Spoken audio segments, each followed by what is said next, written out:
Welcome, everyone. My name is Marquessa Patway. I'm a business reinvention expert that lives in New York City, although I serve folks all over the world. I'm also a Speaker Magazine columnist for Speaker Toolkit, and I have the privilege of working on a major feature called My Path to Becoming a Celebrity Speaker. And today I'm interviewing someone that I have just met not too long ago. I've watched him for years, so I know who he is. I remember being so excited to meet him, but he is the king of evolution, and you're going to learn why during this interview. His name is, you may know him as Judge Alex, but his real name is Alex Ferrer. Making sure I pronounce that right. I was just fascinated that as a kid, his family fled from Cuba to the United States when he was just a baby. And just, I think he appreciated that experience, and so he made the most out of his life. As he grew up, he decided to become a cop now. Listen to this, become a full-time cop while going to law school at nighttime. Then, of course, law school led to becoming a judge, and not just any judge. He gets his own show, guys, for a decade, for a little less than a decade, that aired in 96% of the world or America. I can't remember if it's the world or America that aired. And now he is putting his feet into the water, which I'm excited about, to transform the lives of others as a professional speaker. So I just can't wait for people to hear about you. And here's a little thing I want to mention about him that I think is awesome. He was named the most trustworthy daytime television host, beating out household names such as Oprah, Ellen, Regis, and Dr. Phil, and was included in People's Magazine's Sexiest Man edition. So welcome, Judge Alex. Thank you for that intro. That was awesome. I appreciate it, Marquessa. Not a problem. We can't wait to learn about you. So let's go back a little bit because we really want folks to hear that journey. So what made you go from being a cop to law school? You know, I think the advice my parents gave me has served me my whole life, and it actually ended up being the topic I would speak on the most up until now. That my parents told me when I became a police officer. I was the youngest police officer in Miami. I was 19 years old when I became a cop. Everybody was much older than that, or at least 21. No department would send you when you were 19. And my parents, even though they were very proud of me, said, you know what, you never know what the future holds. The best thing you could do is keep studying, because then if you change your mind and decide you want to do something different, you'll have options because you have an education. If you stop now, you'll be stuck with whatever you're doing now, and you won't be able to change it in the future. And if you stay as a cop, the additional education won't hurt you. It'll just help you advance through the department that much quicker. So it seemed logical to me. It was difficult to do, but I took their advice and I continued studying, and I worked full-time as a cop, as you mentioned. I actually worked as a cop at night. I went to law school, college first, and then law school full-time during the day. I'd go from 8 in the morning to 4 in the afternoon to law school, and at 4:30 I'd put on my uniform and I'd patrol till about 12:30 in the morning. Sometimes you arrest somebody late, 1 or 2 in the morning, and then I'd be back in class the next day at 8 a.m. So it was grueling, but in the end it paid off. Wow. And then, so then you went to law school, and then once you left law school, did you practice for a while? I mean, you had to kind of work your way up to judge, right? Sure. Yes. I practiced. I was a civil litigator. You know, I was very good at it. I had very good clients. I just didn't feel the personal gratification out of it, because as a police officer, you know, I know there are some police officers out there who are jerks. The vast majority are not, and I wasn't one of them. So when I would get home, I would take off my uniform, and I felt good about what I did. When I became a lawyer, it was certainly much more lucrative than being a police officer was, but I missed the personal satisfaction of helping people. And so I started looking around. After I'd been a lawyer for about 9 years, I started looking around, and I thought that being a judge would probably be very gratifying as well, because you're always trying to do the right thing. And so I decided to run for circuit court judge, which is the higher level of the 2 judges in the state of Florida. I was outgunned by my opposition, but I beat him pretty handily. I ended up beating him in a landslide. I became the youngest circuit court judge in Miami, where I remained where I remained until, I guess, the next feature in my life came along. Wow. And then, so now you're a judge, and then you get your own TV show. So you're up there with Judge Judy and all of these other judges. Tell us how that happened. Well, I've been a judge for about 10 years, and I've been trying a lot of very high-profile cases. One of the criminal cases I tried became the movie Pain and Gain with Mark Wahlberg and The Rock. I tried another case that became a book, and handled a lot of very serious criminal cases, serial killers, murderers, rapists. And then I also did work in family court as well. And so after about 10 years, I was ready for a change. And vacancies had opened up on the appellate bench. I put my name in, and I was the only one out of all the applicants who came out with a unanimous recommendation. So it came out looking very good for me going into the interview with Governor Jeb Bush. And about 2 weeks before the interview, I got a call from Los Angeles saying, we want to produce a court show, and we think you'd be a great judge on television. So it was a major fork in the road. It was a really tough decision because the appellate bench is the pinnacle of any judge's career. I mean, a lot of people aspire to be on the appellate bench. And then there was television, which basically eats its young for children. It eats its children, its own children. It's a difficult industry. 8 out of 10 new shows fail every year. So it took some real soul searching and discussion with my family. We decided, why not? Let's give it a try. And so I jumped into it, and it was a hit from day one. And the show aired for 9 years. It probably would still be on, except the company that produced it decided to get out of the production of syndication. But it's coming back in reruns anyway. Who knows? Wow. So then even being on, and first of all, I love your thought patterns because you are already in the pinnacle of your career, and you're thinking, I'm going to leave all of this to risk getting on a TV show.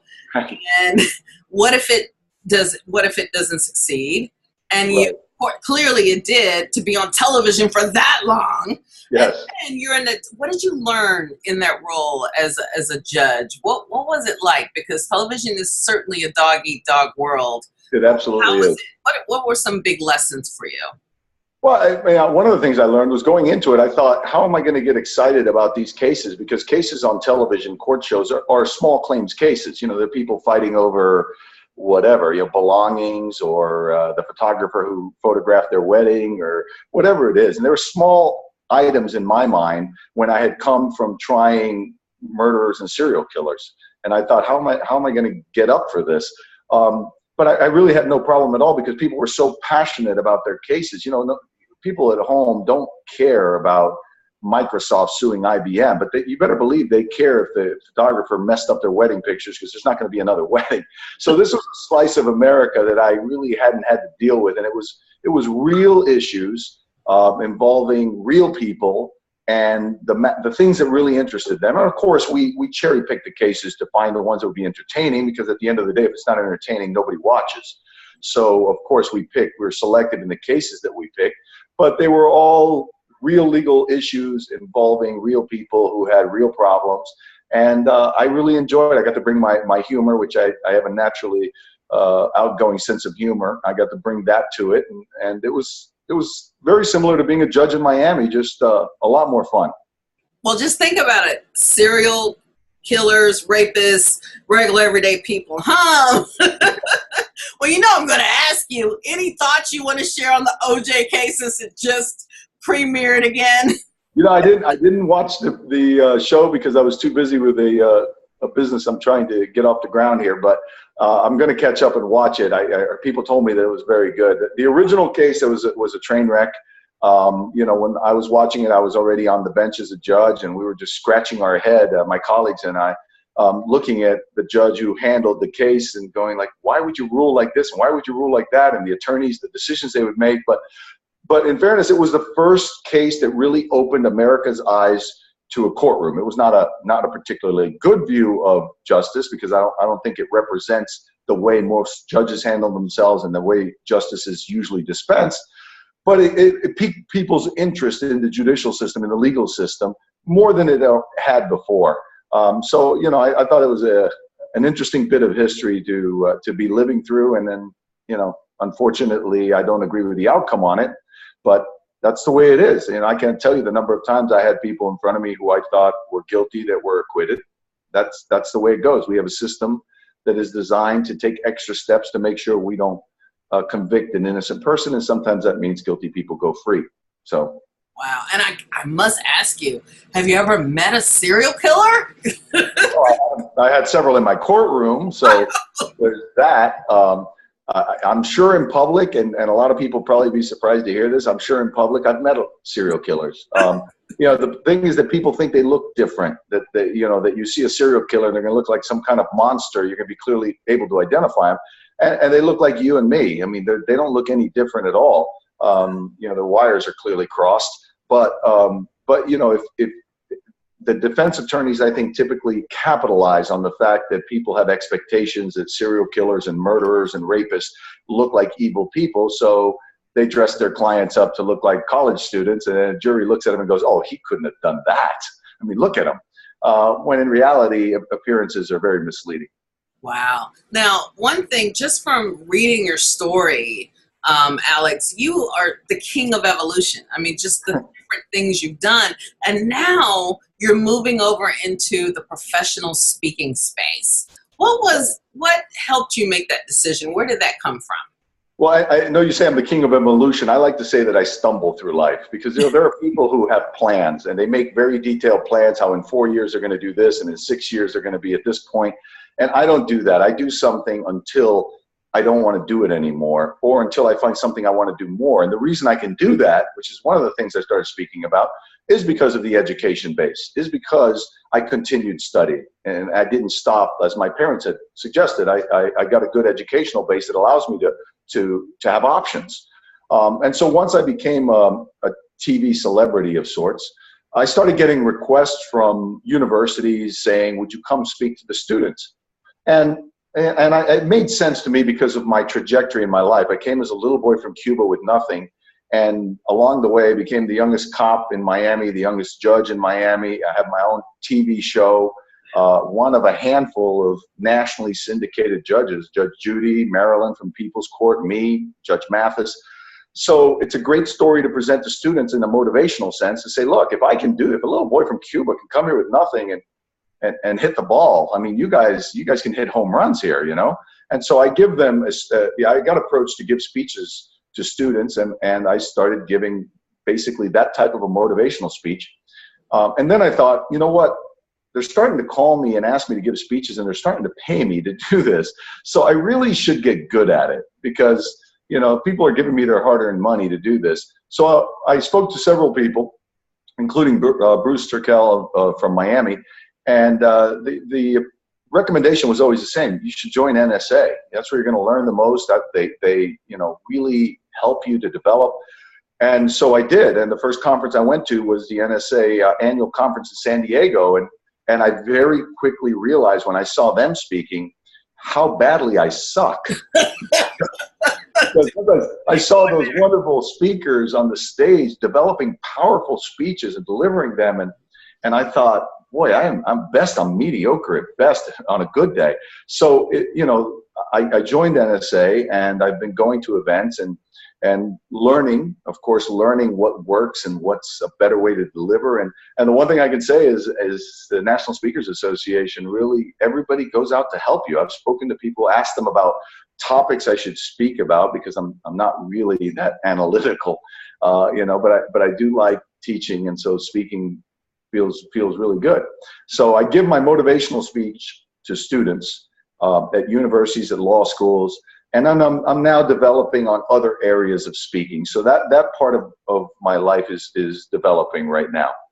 Well, I am excited to have you in the professional speaking industry because you know what, Alex, it's not about, there are some folks that are the best speakers and you just listen to them and watch them and you're in awe. There are others that are just telling their story and they inspire from that perspective.